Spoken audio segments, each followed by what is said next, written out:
성경 바로보기 30번째 시간입니다. 오늘은 이 책의 챕터 27에 나오는 유대교와 기독교에 대한 내용들을 이제 보도록 하겠습니다. 많이 이 부분 들어보셨는지 모르겠습니다. 유대인들이 예전에 이제 구약의 율법 시대 때 시작했던 유대교가 있습니다. 그리고 지금 소위 말하는 개신교라고도 하고요. 우리가 지금 믿는 우리 성경을 믿고 은혜 시대에 있는 교회들은 보통 기독교로 이제 분리를 하게 됩니다. 그래서 지금 이스라엘 사람들이 믿는 유대교 또는 유다교라고도 하죠. 유대교하고 우리가 믿는 기독교는 질적으로 본질적으로 이제 좀 교리적으로 다른 면이 있습니다. 그것을 구분하지 않으면 이게 이제 모든 게 다 성경에서 율법이나 이런 것들이 우리에게 주신 말씀이다라고 보면 이제 혼란이 이제 오게 되죠. 그래서 구약과 신약을 나누듯 유대교와 기독교에 대한 어떤 교리들도 우리가 구분을 해볼 필요가 있다라는 내용입니다. 이 책은 예전에도 말씀드렸지만 이 저자가 이제 클라렌스 라킨이라는 분이 1920년대 쓴 책입니다. 그리고 성경은 더 오래전에 쓴 하나님의 말씀이죠. 그런데 보면은 주후 한 6, 70년경에 쓰여졌던 성경과 그리고 1920년대에 쓰여졌던 이 책과 또 지금의 시대와 많이 달라진 것 같지만 우리 말씀을 우리가 오전에도 보면서 보지만 많이 유사한 것들이 있습니다. 예수님 시대의 바리새인 서기관들과 예수님과의 관계라든가 지금의 많은 어떤 권력을 가진 교회와 그렇지 않은 교회들과의 관계라든가 바른 말씀을 쫓아가려고 하는 사람들이 있는 반면에 어떤 큰 권력 단체의 법을 따라가려는 그런 단체들 교회들도 있고 이런 것들이 참 말씀을 보면 볼수록 시대에 따라 변함없는 절대적인 진리 하나님께서는 모든 걸 다 미리 아시기 때문에 그 당시에만 필요한 말씀을 주신 것은 아니다라는 걸 우리가 다시 한번 느끼게 됩니다. 오늘 유대교와 기독교도 한번 이제 구분을 하면서 그 내용들을 같이 한번 보도록 하겠습니다. 자, 이 책은 얘기합니다. 유대교와 기독교가 구별이 굉장히 중요하다. 그리고 유대교와 기독교는 여러분들이 많이들 우리가 성경에서 아는 부분들이 있습니다. 그러다 보니까 이 부분보다는 이 책은 중간에 있는 변천기 또는 과도기라고 하는 그 부분을 이제 상당 부분 많이 할애해서 설명을 하고 있습니다. 이 책이 어떤 챕터는 이제 소제목이 쭉쭉쭉 있어서 쭉 한번 읽었을 때 이게 이런 내용이구나 좀 쉽게 이해가 되는 부분도 있는데 어떤 챕터는 쭉 그냥 설명만 해놔가지고 읽고 나서 이게 무슨 내용인지 헷갈릴 때도 있을 것 같아요. 혹시 읽어보신 분들 있는지 모르겠습니다. 이 챕터가 보통 좀 그렇거든요. 요 유대교와 기독교가 좀 그런 면이 있습니다. 내용은 굉장히 많은데 이게 좀 잘 이렇게 구분을 해서 좀 볼 필요가 있지 않나 싶습니다. 그래서 유대교와 기독교 사이에 중복되는 기간이 있는데 그 기간이 우리가 성경 전체적으로 보면 주후 30년에서 70년 정도 사이 한 40년 정도 그거를 이제 변천기라고도 하고 우리가 이제 과도기라고도 합니다.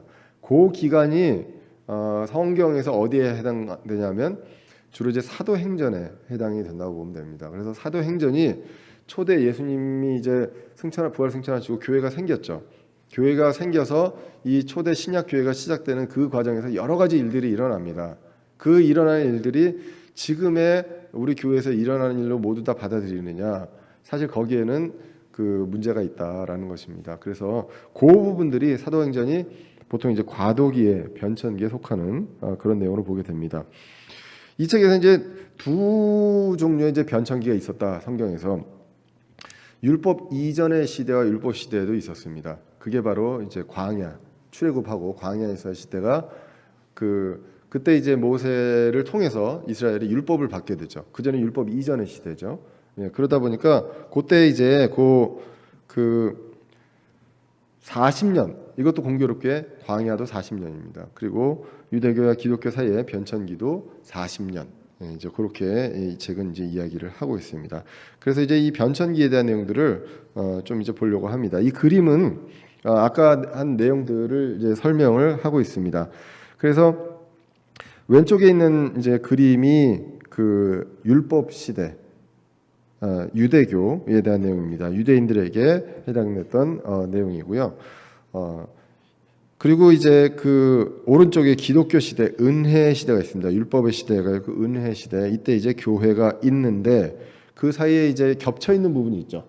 겹쳐 있는 부분을 변천기해서 한 40년 정도. 그래서 이제 이게 오순절 때부터 예루살렘의 멸망까지 이 모든 신약 성경이 거의 이제 예루살렘 멸망 그주 70년 이때 거의 모든 성경 그 하나님의 사람들을 통해서 하나님이 신약 성경을 이제 다 이제 끝내게 됩니다. 기록을. 그래서 요 이후에는 이제는 하나님이 주신 완전한 말씀이 있는 거예요. 처음부터 끝까지 구약 신약. 그래서 그 말씀이 검증을 받을 필요가 없는. 그러나 그 전에 이 변천기 때는 주신 쓰여진 말씀이 없기 때문에 그 말씀에 대해서 뭔가를 전하고 할 때 이거를 표적과 같이 함으로 인해서 그 말씀이 하늘로부터 온 권위다라는 내용을 증명하게 되는 그런 일들이 있었다. 사실 요 내용도 우리 요즘에 많이 은사주의 하면서 이 내용들 많이들 하시잖아요. 뭐 방언이 어떻고 신유가 어떻고 얘기하는데 이 책 다시 한번 말씀드리지만 1920년도에 쓰여진 책입니다. 그때도 이러한 이슈가 있었다는 거죠. 그리고 우리가 고린도 전서를 봐도 그러한 내용들이 또 나오게 되죠. 그 은사에 대한 내용들이 나오게 되고 방언에 대한 내용도 나오게 되고 그런 내용들을 보면 시대를 초월해서 이제 그런 내용들이 계속 이제 나오게 됩니다. 자, 그래서 예수님은 언제 어느 그 어떤 영역에 있었냐? 예수님도 유대교 구약 시대에 있었다는 거죠. 그리고 예수님이 이제 승천하시고 나서 이제 교회가 생기게 됩니다. 그 전에 이제 교회가 생기지는 않았고요.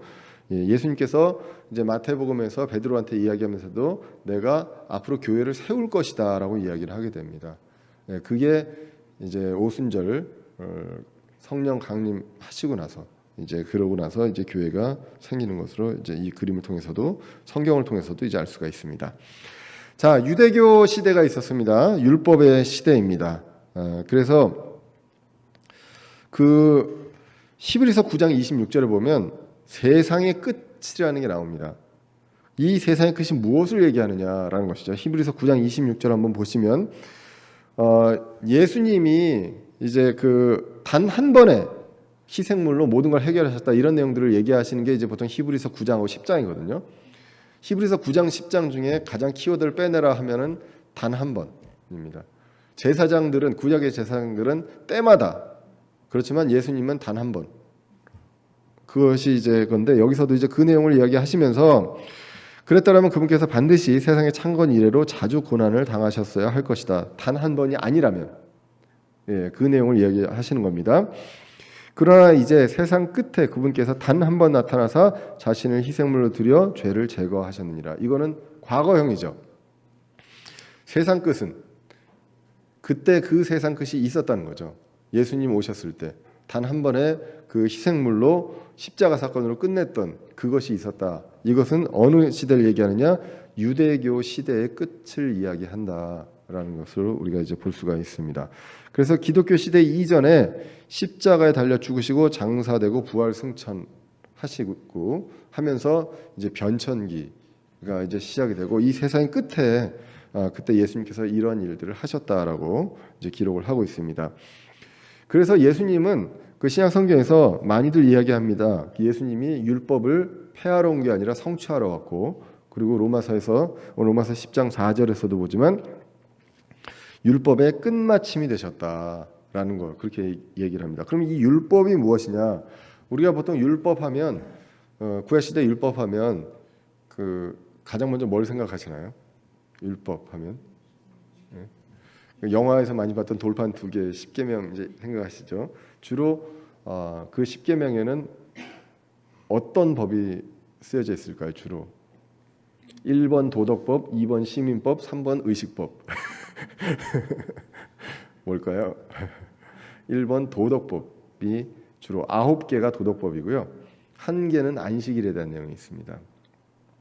그래서 도덕법과 시민법 그리고 하나님 선택한 민족으로서 우상 숭배하면 안 되고 오직 한 하나님만 섬겨라, 이런 내용들이 이제 들어가 있겠죠.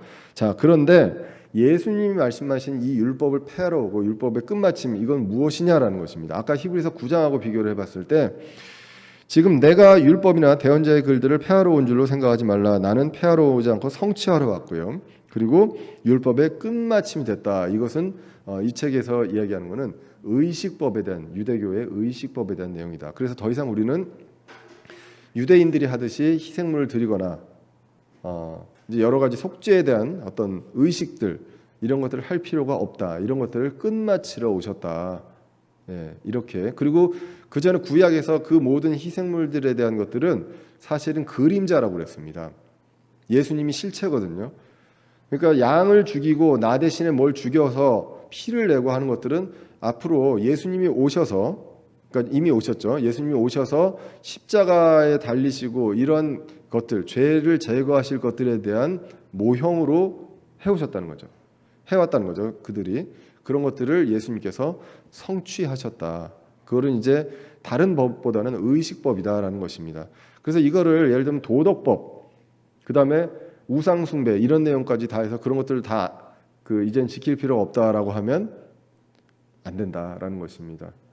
그러니까 성경에서, 이 책에서는 이제 쭉 내용을 얘기하면서 십계명에 대한 내용들이 신약에서도 다 그 내용들을 이제 하라, 하지 말라라고 이야기를 한다라고 쭉 그 책에 보면 이제 나와 있습니다. 기본적으로 살인 당연히 하면 안 되죠. 그리고 이런 것들이 이제 다 지금도 하면 안 되는 것입니다. 그런데 그걸 했다고 구원을 잃어버리느냐? 그것은 아니라는 것입니다. 우리가 죄이고 그런 도덕법에 의거해서 어기는 것들은 죄가 분명합니다. 그런 것들을 우리가 요한일서 1장 9절 10절에서 얘기한 것처럼 죄를 자백을 하면 하나님께서 깨끗하게 해주신다라는 것입니다. 죄를 지어도 된다. 이건 우리는 모든 걸 다 지어도 된다. 다 용서받을 거니까 논리적으로 맞지만 구원받은 사람은 그렇게 할 수가 없다는 것이죠. 하나님 안에서 다시 태어났습니다. 새로운 성품으로. 그렇기 때문에 그런 것들을 할 때마다 계속 찔리고 괴로워하고 그래야 한다는 것이죠. 그게 고린도후서 5장에 나오는 하나님의 뜻대로 하는 근심입니다. 우리 크리스찬들은 하나님 뜻대로 하는 근심이 있다는 것입니다. 내가 무언가 죄를 지었을 때, 십계명에 대한 것들을 어겼을 때, 구약에서는 물론 그런 것들을 어기면 죽였지만 지금 우리가 죽지는 않더라도 우리는 그것에 대해서 하나님의 뜻대로 하는 근심이 있어야 한다. 오히려 예수님은 미워하면 살인하는 것이라고 이제 그랬잖아요. 그래서 그런 것들을 우리가 기억을 해볼 필요가 있습니다. 자, 유대교 시대에와는 달리 이제 율법이 아닌 은혜 아래에 있는 성도들이 신약 시대의 성도들입니다. 그래서 이스라엘의 의식법 아래에 있지 않고요. 도덕적인 율법은 지키는 것이 마땅하지만 그 외의 것들은 의식법 이런 것들은 더 이상 우리가 지키는 것들이 아니다라는 것을 이야기합니다. 그 다음에 이제 이 책에서 많은 부분에 변천기에 대한 내용이 나옵니다. 이 변천기에 대한 내용을 하면서 변천기의 특징을 여기서는 단 한 가지로 얘기한다면 표적입니다. 기적. 변천기에만 주로 이제 일어났던 것들이 표적이다. 그래서 이것을 우리가 성경에서 왕국의 표적들이라고도 이야기를 합니다. 자, 침례자 요한이요, 감옥에 갇혀 있을 때 예수님한테 이제 자기 제자들을 보내면서 그럽니다. 제가요 다른 분을 또 기다려야 됩니까? 아니면 예수님이 오실 분이 맞나요? 라고 이제 물어보게 되죠. 그래서 예수님이 나다 그러면 되는데 예수님께서 마태복음 11장에 보시면 그들에게 대답하여 이르시되 가서 너희가 듣고 보는 그것들을 요한에게 다시 보이며 곧 눈먼 자들이 시력을 받으며 다리 저는 자들이 걸으며 나병 자들이 정결하게 되며 귀먹은 자들이 들으며 죽은 자들이 일으켜지며 가난한 자들에게 복음이 선포된다 하라라는 것. 이것이 예수님을 믿고 성령 충만해서 성령을 아주 뜨겁게 받은 사람들은 모두 다 할 수 있다? 그렇지 않다는 것입니다. 하나님의 능력은 무한합니다. 하나님이 능력을 주시면 할 수 있습니다. 하지만 하나님께서 모든 사람한테 이러한 능력을 믿는 모든 사람한테 다 주셨다? 그것은 아니라는 것입니다. 이것은 무엇이냐? 메시아임을 증명하기 위한 왕국의 표적입니다. 그래서 구약에서 왕국의 왕으로 오실 메시아가 이러한 표적들을 하는 걸로 되어 있었기 때문에 내가 이런 것들을 했다. 그러니까 요한의 제자들을 보고 네가 보고 들은 것들을 요한한테 다시 가서 이야기해라. 이러한 일들을 내가 했다라는 것들을 예수님이 그 요한의 제자들한테 얘기해줬던 내용입니다. 자, 그리고 이제 예수님이 왕국의 표정으로 얘기했었고요. 그리고 사도들에게도 사도의 표적을 주었다고 성경이 이야기를 하고 있습니다. 그래서 복음을 선포하라고 마가복음 16장 15절 이하에서 보시면 모든 창조물에게 복음을 선포하라. 물론 마태복음 28장에서도 나오는 내용입니다. 믿고 침례를 받는 자는 구원을 받으려니와 믿지 않는 자는 정죄를 받으리라. 그러면서 나오는 게 이제 17절에 믿는 자들에게 이런 표적들이 따르리니 곧 내 이름으로 그들이 마귀들을 내쫓으며 새 언어들로 말하며 뱀들을 집어올리며 어떤 치명적인 것을 마실지라도 해를 받지 아니하고 병든 사람들에게 안수하면 그들이 나으리라 하시더라. 이건 누구한테 얘기한 내용일까요? 예수님께서 사도들한테 한 내용입니다. 그래서 사도들이 이러한 것들을 할 것이다. 사도들의 표적으로 할 것이다. 왜? 복음을 선포하면서 이런 내용들을 할 것이다라고 이야기를 하게 됩니다. 그래서 사실 이 내용이 사도행전에 보면 거의 대부분 나와 있어요. 어떤 치명적인 거 마시는 거 이 내용은 기록이 안 돼 있는데 그 외 대부분 다 이 사도들이 했던 표적들입니다. 그래서 이런 것들을 제자들에게 그 말씀 선포를 신약 성경이 완성되기 전까지 말씀 선포를 위임하시면서 그 말씀에 대한 권위와 어떤 믿음 이런 그 권위를 증명하기 위한 어떤 사도들의 표적이 있었다는 것입니다. 성경에서 고린도후서 12장 12절에 사도 바울이 고린도후서는요 고린도 교회에다 보내는 사도 바울의 편지죠. 근데 여기에서는 어떤 내용이 많이 나오냐면 고린도 교회의 사도 바울이 다시 가기로 했는데 그게 자꾸 연기가 됐어요. 그러니까 고린도 교회가 어떤 생각을 하게 되냐면 이 사도 바울의 사도직을 의심하게 됩니다. 그래서 내가 사도가 맞다라는 내용을 이야기를 하는 거예요. 그런 내용들이 고린도후서에 많이 있습니다. 고린도후서 12장 12절에 보시면 진실로 내가 너희의 가운데서 모든 인내와 표적들과 이적들과 능한 행위들로 사도의 표적들을 행하느니라라는 거거든요. 내가 사도가 맞다. 왜? 내가 사도의 표적을 너희들한테 행했었다라고 이야기를 한다는 것이죠. 그래서 반드시 필요할 때 하나님은 이거보다 더 큰 것도 하시죠. 아까 오전에 권능도 얘기했지만 더 큰 것도 하시지만 아무 때나 모든 그 기적이나 표적이라는 건 사실 하나님이 만들어진 자연의 법칙에서 예외거든요.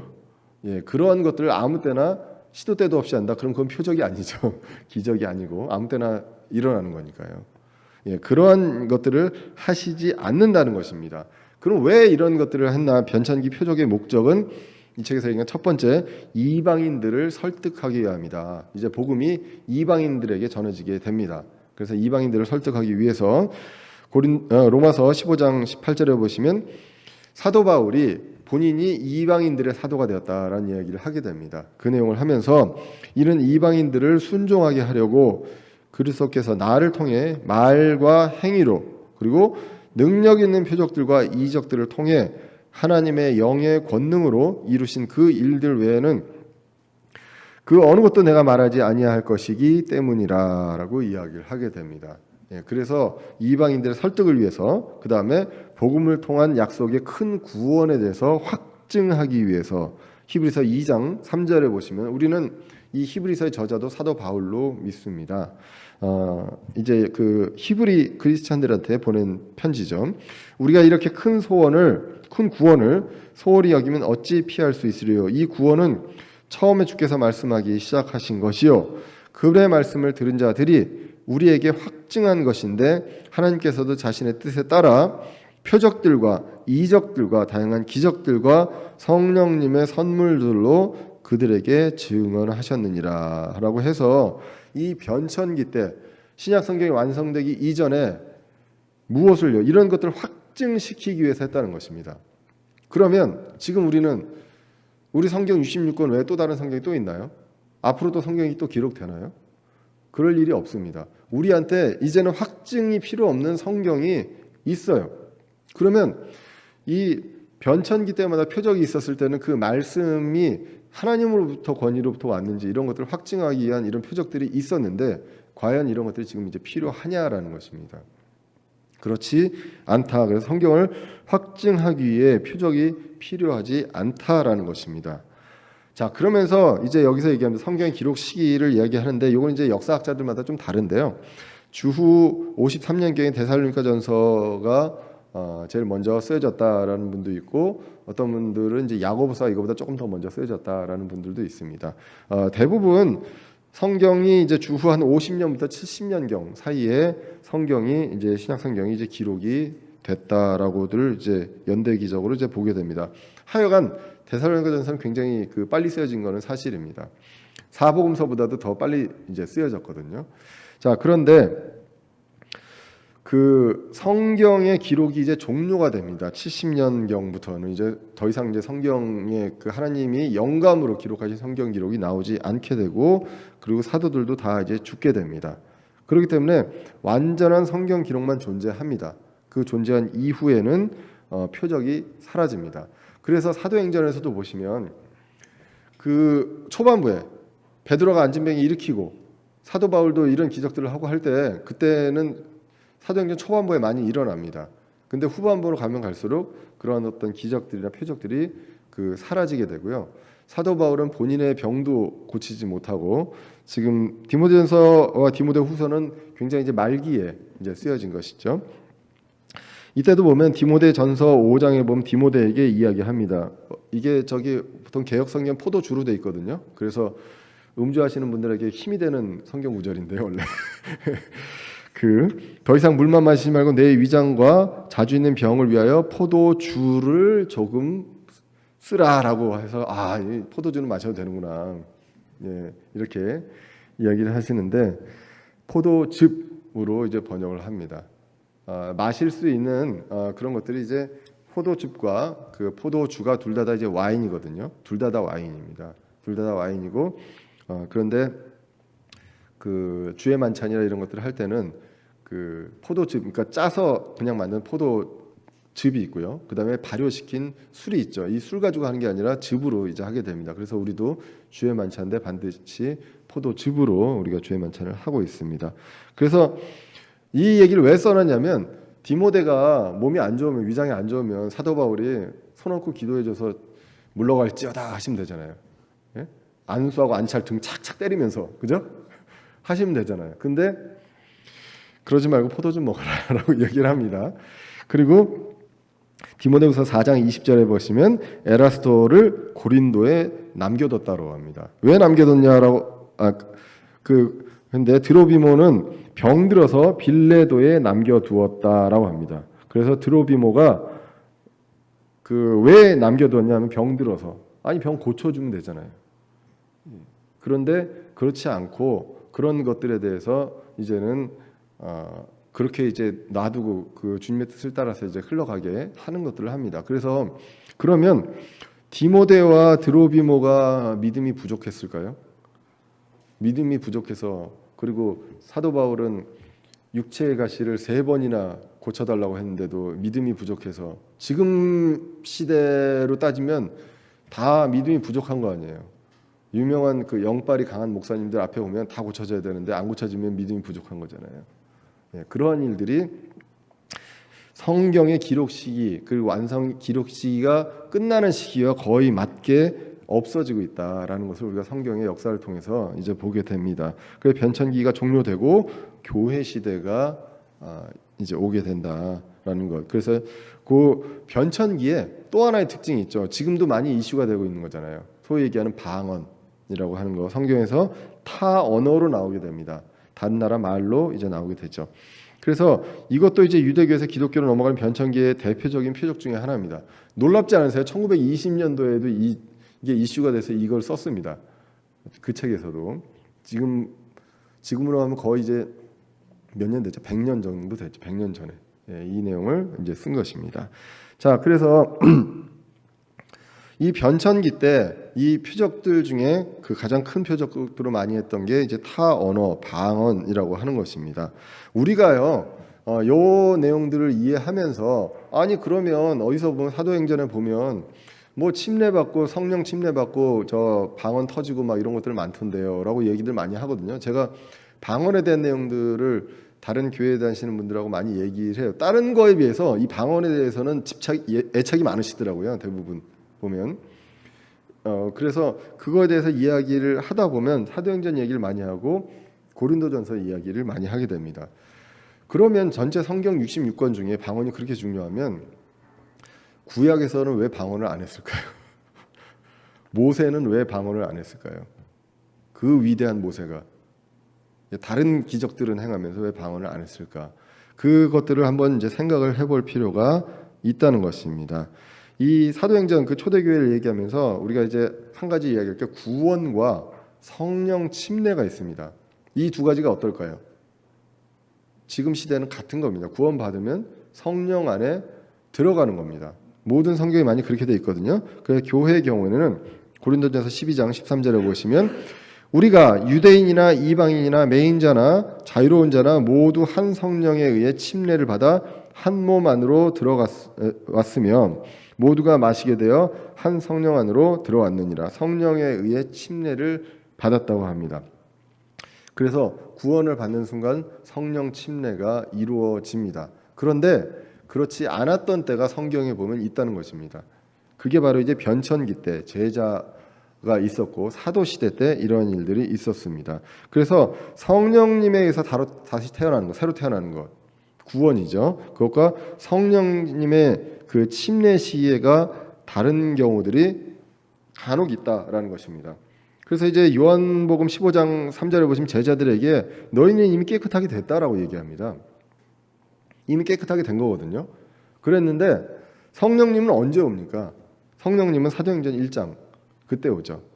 그러니까 꽤 긴 시간이 있었던 거예요. 그러면서 그 제자들한테 이 얘기를 하죠. 예루살렘에 머물러 있어라 계속.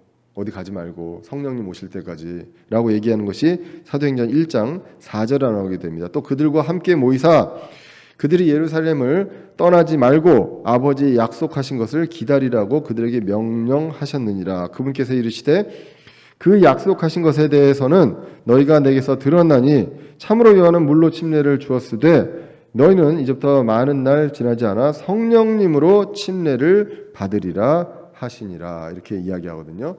자, 침례자 요한은 예수님이 어떤 침례를 주신다고 그랬죠? 두 가지 침례를 주신다고 그랬는데 나는 물로 침례를 주거니와 그분은 어떻게 된다고요? 성령으로 침례를 주시고 또 불로 침례를 주신다고 했습니다. 근데 여기에서는 불로 침례를 빼고 성령으로 침례를 주신다만 이야기합니다. 왜 그렇습니까?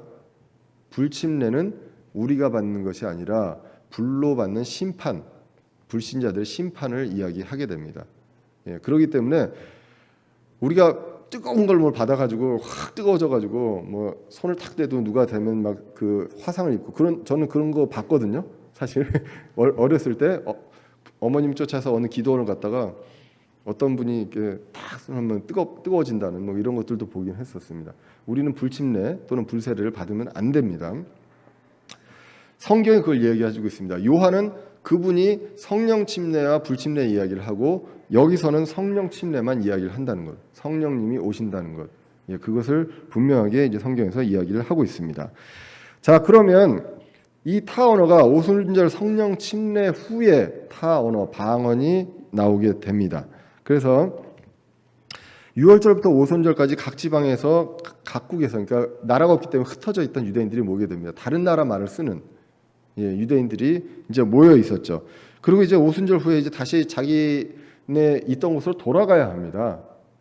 그런 상황에서 이제 그 우리가 뭘 듣고 확신을 갖고 돌아가야 되는 그 상황에서 성령님이 오셔서 성령 침례를 받고 그 방언으로 타 언어로 이야기를 합니다. 그래서 사람들이 놀랐던 건 저 사람이 왜 우리나라만 얘기를 하지? 이런 얘기들이 이제 사도행전에 나오는 내용이 바로 그 내용입니다. 이것은 바로 왕국의 표적입니다.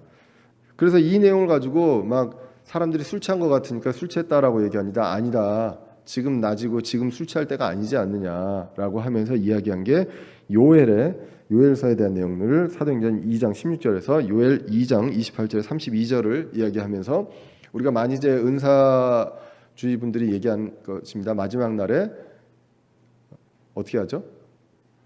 제가 갑자기 생각이 안 나는데 아이들이 뭘 하고 젊은이들이 뭘 하고 막 이런 내용들이 나오잖아요. 예, 그러한 내용들을 이제 이야기합니다.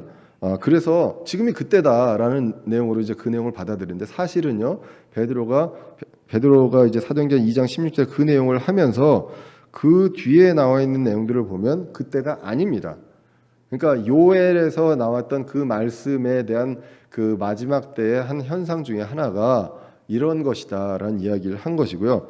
그 다음에 나오는 사도행전 2장 19절 이하에서 보시면 내가 위로 하늘에서는 이적들을 보이며 아래로 딱 표적들이 보이니 곧 피와 불과 연기도다. 그리고 저 크고 주목할 만한 주의 날이 이르기 전에 해가 변하고 어둠이 되고 달이 변하여 피가 되고 이런 일이 일어났습니까? 안 일어났거든요. 이건 언제 일어납니까? 환란기 마지막 때 일어나는 거예요. 7년 환란기 마지막 때 일어나는 그러한 일입니다. 그래서 그때 이런 일들이 이 모든 일이 있을 것이다. 요엘 2장은 그 내용입니다. 요엘 1장 15절에 나와 있는 주의 날부터 시작해서 요엘 2장은 마지막 때에 대한 내용이거든요. 그 내용들을 이야기를 한 것이죠. 그러면서 사도행전 3장 19절에 보면 너희는 회개하고 회심하라. 그리하면 새롭게 하는 때가 주의 앞에 이를 때에 너희 죄들이 말소될 것이다. 이걸 얘기하는 거예요. 그러니까 새롭게 하는 때는 지금이 아니에요. 앞으로 온다라는 것. 그 내용을 이야기를 쭉 사도행전 2장부터 이제 했던 것을 전체적으로 봐야지 그 몇 구절을 가지고서 자 이러한 일들이 지금도 일어난다. 우리가 믿음만 좋고 성령으로서 불로서 뜨겁게 성령을 받으면 이런 일을 우리가 할 수 있다라는 것은 성경에 대한 해석에 있어서 앞뒤 전후를 빼고 이제 해석하는 것이다. 이렇게 이제 볼 필요가 있습니다. 자, 그래서 이 변천기 타언어에 대한 내용 중에 성경에서 이제 이 방언 타언어에 대한 내용들이 한 3번 정도 대표적으로 나오는데 첫 번째가 아까 그 내용이었고요. 그다음에 두 번째가 사도행전 10장 44절에서 48절에 나오게 됩니다. 이때도 그 고넬료의 집에서 이제 이방인이죠. 예, 이방인에 대한 그 고넬료의 집에서 성령으로 침례를 받고 이제 이런 내용이 나오게 되고 그다음 세 번째로 이제 타 언어가 사도행전 19장 1절에서 7절에 나옵니다. 바울이요 에베소를 방문을 했습니다. 에베소를 방문했는데 이 에베소에 예수님을 믿는 사람들이 있어요. 왜? 아볼로가 그 전에 전했거든요. 에베소 교회 사람들한테. 그래가지고 아볼로가 복음을 선포해서 회심을 했습니다. 그런데 어쩐 영문인지 이 사람들은 성령님을 몰라요. 그러니까 이 구원과 변천기 때 구원과 성령 침례의 어떤 시간의 갭이 있었던 적이 변천기 때는 있다는 거예요. 지금은 그렇지 않지만 성경으로 봤을 때 아까 그 고린도전서 12장 얘기했지만 없는데 지금 같은 경우에는 그 당시에는 그런 일들이 있었습니다. 그래서 이들한테 물어보니까 이들이 대답을 합니다. 우리는 요한의 침례밖에 모르겠다라고 이야기를 하게 되죠. 그래서 바울이 다시 안수 후에 성령 침례가 이루어지게 됩니다. 그때 타 언어와 대언을 하기 시작을 하게 됩니다. 그런데 거꾸로 얘기하면 변천사 중에서도 성령 침례를 받은 후에 그러면 방언을 다 했느냐? 그렇지 않다는 것이죠. 이런 경우도 있지만 이디오피아 내시 같은 경우 사도행전 8장 같은 경우는 전혀 그런 내용이 없거든요. 그리고 빌립보의 그 간수 사도 바울이 갇혀 있다가 이게 감옥이 열리게 되죠. 예, 그래서 이 간수가 자살하려고 그러잖아요. 자기 죽으려고 할 때 그러지 마라라고 하고 그래서 그 유명한 말씀이죠. 주 예수를 믿으라. 그리하면 내가 믿고 그리고 너희 집이 믿으리라 이렇게 이야기를 하게 됩니다. 그래서 실제로 이 간수를 통해서 그 집에 그 복음이 이루어지는 그런 내용이 나오게 되는데 그때도 방언에 대한 내용이 없습니다. 그러니까 방언이 필요할 때 한 것은 맞습니다. 예. 근데 어떨 때 필요했느냐라고 공통점을 찾아보면 타 언어로 했을 때 알아들어야 될 사람들이 있을 때 그때에 이러한 일들이 일어났다는 것. 그것을 이제 공통점으로 볼 수가 있습니다. 타 언어 하면은 이제 그 방언하면 대표적으로 고린도전서 12장부터 14장을 우리가 들게 됩니다. 자, 그런데 이 성령의 이제 은사에 대한 게 이제 고린도전서에서 9가지가 나오게 되고요. 에베소서에서 나오고 로마서에서도 나옵니다. 그런데 공통점도 있고 다른 점들도 있어요. 그러니까 로마의 교회라든가 에베소 교회에는 방언에 대한 내용이 없습니다. 성령의 은사에서. 근데 그 고린도 교회에는 타 언어가 나오게 된다는 것이죠. 그 왜 그러냐라고 하면 고린도 교회 자체가 많은 언어들을 가진 다민족들이 모인 교회라는 것이 이제 역사적으로 그 알려진 사실입니다. 그렇기 때문에 그때는 이제 그 어떤 말씀을 전하고 신약 성경이 완전히 그 완성되지 않을 때 이 말씀에 대한 어떤 권위와 확증을 위해서 이런 것들이 필요하고 또 못 알아듣는 사람들, 그 타 언어로 못 알아듣는 사람을 위해서 이제 은사를 줌으로 인해서 이제 했다라는 것이고요.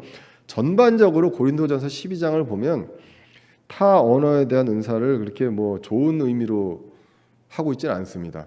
전반적으로 한번 읽어보시면 그렇습니다. 좀 질서 있게 해라 이런 얘기거든요, 주로. 예, 그렇게 해서 그 9가지 선물 중에 끝에서 두 번째입니다. 보통 이제 성경에서 쭉 나열을 할 때는 첫 번째가 대부분 중요한 것부터 시작해서 쭉 이제 중요도가 떨어지기 시작을 하거든요. 근데 그렇고요. 그리고 모든 사람한테 동일하게 주신 게 아닙니다. 그리고 이게 무슨 구원받은 사람들의 증거고 성령 침례를 받았으면 반드시 방언을 해야 되고 이렇지 않다는 것입니다. 하나님께서 방언을 사람한테 주실 수 있죠. 하나님의 능력으로. 그러면 방언을 할 수 있습니다. 그런데 이런 것들을 모든 사람, 모든 교회, 심지어는 변천기 때도 모든 교회에 허락하신 것이 아니다라는 것을 이제 보게 됩니다. 그래서 고린도전서 14장에 이제 쭉 그 내용을 하시면서 얘기하시는 게 뭐냐면 좀 질서 있게 해라. 예, 혼란의 창시자가 아니라 화평의 창시자다. 그렇기 때문에 모든 것을 품위 있고 질서 있게 할지니라라고 이야기를 합니다. 그리고 고린도전서 14장에 보시면 14장 22절에 보시면 타 언어들을 믿는 자들은 믿는 자들을 위한 표적이 아니요 믿지 않는 자들을 위한 표적이로되. 왜 그렇습니까? 분명하잖아요. 말이 달라가지고 전하지 못할 때, 예, 그때는 타 언어가 반드시 필요합니다. 복음 그런 경우가 있기 때문에 믿지 않는 자들을 위한 표적이고요. 대언은 믿지 않는 자들이 아니라 믿는 자들을 위한 것이다. 하나님의 말씀을 대언하는 것은 믿는 자들을 위함이다라고 분명히 이야기를 합니다. 그리고 고린도전서 13장 8절에서 분명하게 얘기합니다. 사랑은 결코 없어지지 아니하되 대언도 있다가 해도 없어질 것이고 타 언어들도 있다 해도 그칠 것이며 지식도 있다 해도 사라지리라. 그래서 이러한 것들이 은사라고 하는 것들이요, 있다가 필요에 의해서 있다가 시간이 되고 때가 되면 없어진다라는 것이 이제 성경에 분명하게 나와 있는 것입니다. 예, 그래서 이러한 내용들로 우리가 그 왜 안 하는가로 갈 때 우리가 이제 타 언어에 대한 것은 이제 성경적인 근거를 내세우는 이외에도 이제 여러 가지가 있지만 우리가 타 언어가 주제가 아니다 보니까 오늘은 그 이 변천기의 특징이 무엇이냐, 표적이 있었다. 그리고 뭔가 우리가 어떤 우리의 지식 체계나 과학적으로 이해할 수 없는 이러한 현상들이 많이 일어났다. 왜? 복음을 전하고 복음에 대한 그 말씀을 확증하는 수단으로 이러한 것들이 사용이 됐다. 그것을 예수님은 왕국의 표적이라고 했고 사도들은 사도들의 표적이라고 성경은 기록을 하고 있다라는 것입니다. 그리고 그 이후의 교회에서 사도들은 다 그 사도들이 없었지만 그 교회들에서 이제 고린도 교회 같은 경우도 그 교회에 있는 사람들이 하는 데 있어서 방언을 하는 걸 막지는 말라고 했습니다. 다만 질서 있게 해라라고 이야기를 했거든요. 방언하는 사람들 모두 하지 마라 이렇게는 얘기 안 했습니다. 예, 왜냐? 하나님께서 하시는 이 일들을 사도 바울이 이건 아니다 기다 이렇게 얘기할 수는 없잖아요. 고린도 교회 편지를 보내는 입장에서. 그렇기 때문에 그거에 대해서 막지는 말되 질서 있게 하고, 그리고 반드시 방언을 할 때는 누가 있어야 된다고 그랬죠? 옆에 통역을 하는 사람이 반드시 있어야 된다고 성경에서 이제 분명하게 이야기를 하고 있다는 것. 그런 것들을 이제 보면서 전반적으로 너희들 이거 함부로 하지 마라라는 얘기들로 이제 그 성경이 기록이 되어 있다는 것을 이제 보게 됩니다.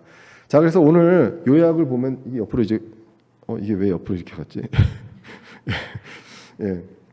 오늘 내용을 이제 요약을 하면 유대교는 유대인들에 대한 것이고 의식적인 종교입니다. 표적에 주로 의지를 했고 율법의 시대에 그 예수님이 나온 것이고 예수님께서 율법의 끝마침 이 의식법을 끝마치셨다라는 것. 예, 그것이 이제 유대교라는 것입니다. 그래서 유대교의 어떤 교리, 기본 교리, 의식에 대한 것들은 주로 어디에 있습니까? 구약에 있습니다. 그리고 예수님도 그 율법을 다 따랐습니다. 왜? 구약의 그 시대에 살으셨기 때문에 유대교의 영향을 받아서 이런 것들을 다 따르셨다라는 것을 알 수가 있고요. 기독교가 이제 우리 그 교회 시대에 우리에게 그 이제는 예수 그리스도를 믿는 그 사람들에게 허락된 시기입니다. 그래서 기독교는요 생명이고요. 유대교가 율법이라면 기독교는 생명과 은혜입니다. 그리고 성경 기록이 완성이 된 시대입니다. 그래서 더 이상의 성경 기록이 없습니다. 이제는 그래서 성경 기록을 표적으로 증명할 필요도 없다는 것입니다. 그 제가 이제 아는 이제 독립심리교회 목사님 중에서도 그런 얘기를 이제 들은 분들이 있어요. 그러니까 어디 이제 오제 선교를 갔어요. 선교를 갔는데 그분이 아니라 그 가까운 그 목사님이 선교를 갔는데 그 오지의 말을 하나도 몰라요. 근데 본인은 그 사람이 이제 미국 사람이라서 그분이 영어로 막 얘기를 했는데 들리는 사람은 그 나라 말로 들렸다는 거예요. 예. 그러한 일들이 일어날 수는 있습니다. 필요할 때. 근데 필요할 때 주시는 것이지 우리가 구원받은 사람들의 표적으로 성령을 뜨겁게 받으면 우리가 다 방언할 수 있다. 이거는 성경에서 얘기하는 그런 교리가 아니다라는 것. 예. 하나님은 뭐든지 할 수 있습니다. 지금도 그 어떤 사람을 이용해서 필요하시면 죽은 사람 살려내실 수도 있죠. 단 필요할 때. 그런데 우리가 말씀이 있기 때문에 근데 이 표적은 대부분 말씀을 증명하거나 확증할 때 그리고 이 말씀을 그대로 전하지 못할 때 이제 그런 것들이 나왔다라는 것. 그것을 우리가 중점적으로 이제 볼 필요가 있습니다. 자, 그래서 이제 변천기 때는 주후 30년에서 70년 그때 사도 시대 한 40년 정도고 성경 기록 완성 전에 왕국의 표적이 일시적으로 그 보여진 그때다라는 것이고요. 유대인들에게 큰 은혜의 날들이었다고 이제 이 책은 합니다. 유대인들이 받아들였다면 정말로 은혜로겠지만 이 기회를 잡지 못했기 때문에 온 땅으로 다 흩어지고 예루살렘이 다 패망하고 이러한 일들이 일어나고 그 복음이 이방인들에게 넘어오는 이방인의 때 그리고 교회 시대, 기독교의 시대가 이제 오게 됐다. 그래서 이것을 이제 구분하면서 우리가 특별히 이제 변천기 때 있었던 여러 가지 그 기적들과 표적, 타 언어에 대해서도 바르게 그 이해를 할 수 있기를 성경적으로 이해를 할 수 있기를 바라고요. 짧은 시간 동안에 이야기를 하느라고 좀 부족한 내용들은 그 제가 이제 말씀드린 그 성경 구절들을 쭉 한번 그 시대적 배경과 그리고 특히나 이제 고린도전서 12장부터 쭉 한번 읽어서 14장까지 읽어보시면 지금 정리된 내용이 어떤 내용인지를 이해하실 수 있을 것 같습니다. 여기 오신 분들은 대부분 어떤 그 방언이라든가 신유의 은사 이런 부분들에 대해서는 이미 그런 것들을 많이 이제 그 연연해 하시지 않는 분들이 많은 것 같아요. 일반 교회에서는 오히려 그쪽으로 많이 가고 있는 것이 사실입니다. 예전에 같은 경우에는 기본적으로 일반 그 장로교에서는 그런 일들은 절대 없었거든요. 근데 요즘은 그런 것들이 그 많이들 이제 일반 교회, 교단 교회에서 퍼져나가고 있는 것이 이제 사실입니다. 아마도 이제 이게 말씀의 힘을 가지고 안 됐을 때 그럼 결국 다른 대안으로 뭔가가 보여져야 되잖아요. 신기한 것들이 그런 쪽으로 좀 가지 않나 그런 우려도 한번 해보게 됩니다. 예, 오늘은 여기까지 하고 마치도록 하겠습니다. 기도하겠습니다.